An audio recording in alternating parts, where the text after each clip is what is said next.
It's left us still with an absolutely absorbing contest, the betting for which is headed by the 4 times raced maiden Debit, who many of you last saw at Chepstow on the other side, finishing third to Gentleman. Came home really well on that occasion. Up to 7 furlongs from that 6 furlong easy ground run. Now that, if you watch the film there, that you'd have thought, well, the Debit's crying out for that, but he has actually tried 7 before. That was on his second career start, when he didn't seem to relish it at Salisbury in June. So whether that was the fast ground or not, I'm not sure, but I think he's a deserving favourite because of potential, and he's coming off a good run as well. And it is a fairly weak race, would you believe it, with what's left. So Debit, a tepid favourite. If this is the getting out stakes, no. There's 2 left at Catterick, isn't there? Catterick will be going on until near darkness, I think, this evening. Why would you want to do your brains in this then, with 2 left at Catterick? You know? There'll always be another race somewhere in the world. Yeah, this is still an absolute feast at this very late stage. So, wow, was that a flash of the betting? He's now become third favourite, and above the rest, trained by Tim Jarvis. Sure to force it, this horse. He did so over further 2 back. It was too soft for him last time at Thirsk. Yes. Yep. Might have been that. Not every horse seems to act at Thirsk either, in my experience, for some reason. I don't know why. Yeah, it's ever since they cut the cornfield down. Yeah. Yeah, that's what it is. Do you remember when they had the November handicap at Thirsk? Yeah, I think I actually do. It was the year of the subsidence at Doncaster. Yeah. Was it about 89, 88, 89? It's Michelozzo's Ledger year, wasn't it? Michelozzo's Ledger year, yeah. And the November handicap was run at Thirsk. I think Bruce Raymond rode the winner. 10 races run at unfamiliar racecourses. 10 races. In the UK today. Okay. 10 great races run at the... So, like... November handicap at Thirsk. Betting without Royal Ascot at York, I think. Okay. Racing Post Trophy. At Newcastle. That was Be My Chief, wasn't it? Yeah. Lincoln. Not at Lincoln. Not at Lincoln or Doncaster. Right. Where do you want to have a stab? Where do you want to go for that? Redcar. Correct. And that was won by John Quinn. It's Blythe Knight, wasn't it? Blythe Knight, yeah. Yeah. Scarborough Stakes, that's not run at Scarborough. No, I think so. Hasn't been for a while. What else? How far do you want to go back in history? Anything. Grand National? Not counting jumping. I've no interest. All right, okay. Yeah. Okay. Replacement Grand National was run at Gatwick during the war years. Was it? Even when it was an operative airport? No, just before that. Right. Yeah, because they had trouble with the planes and the chair. Yeah. It all got a bit hairy.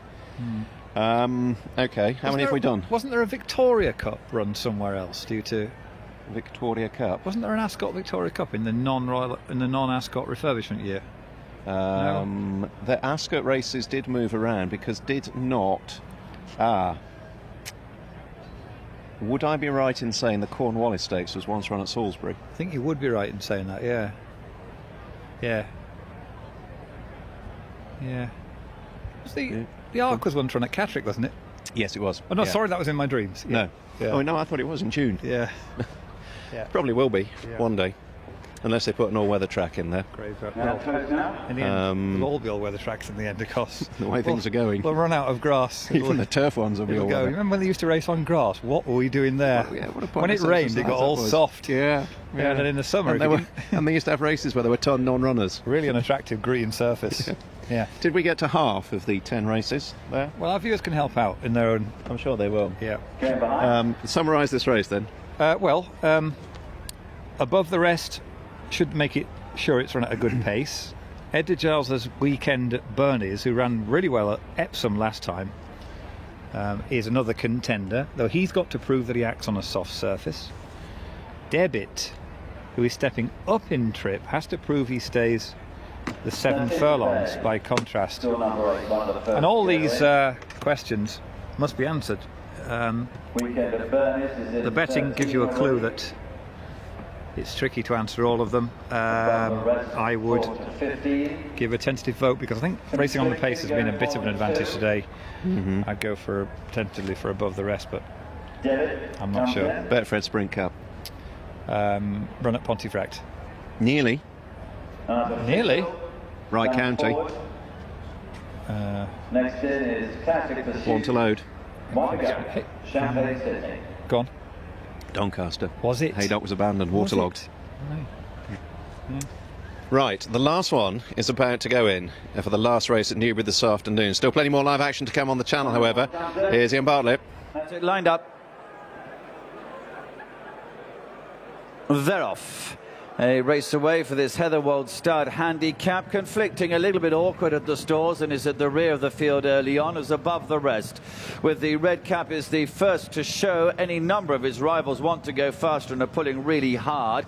Pink Jacket Artificial's really lit up. He's anchored in about 5th place at the moment as La Tinta Bay and the yellow has pulled her way through into second. Debit with the maroon jacket cheek pieces on holds third. Then Artificial, the beige of Champagne Sydney, Classic Pursuit in red, white and blue. The striped jacket of Weekend at Burnys is towards the back of the field, with Conflicting has now come from the right over to the extreme left of the field as they head already down inside the last half mile. So above the rest, and William Buick showing in front to one from the right, La Tinta Bay in yellow, shoved along a little bit with the cheek pieces on his Debit.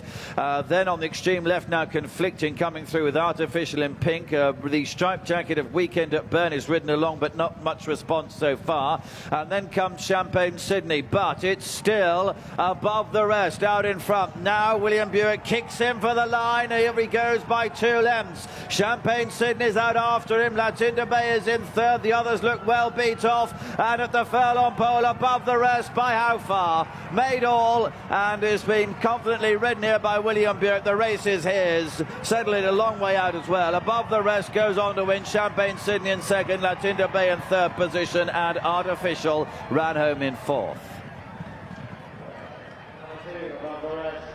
So above the rest runs out a clear-cut winner under William Buick, eventually sent off the 3-1 co-favourite, having just been edging favouritism prior to the off. And if you were on this Son of Excellent Arts, you didn't have too much to worry about from 2 furlongs out. We'll take it from the start. Conflicting, well, it's becoming a habit of his now, missing the break, and it's compromising his chance.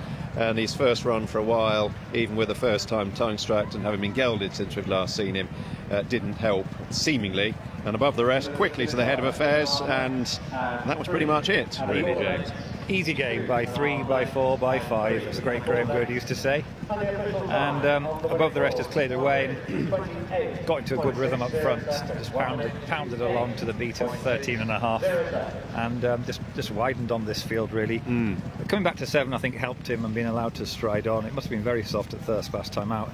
Maybe not quite as soft as the official description. In fact, I'm not telling tales out of school here, but go on.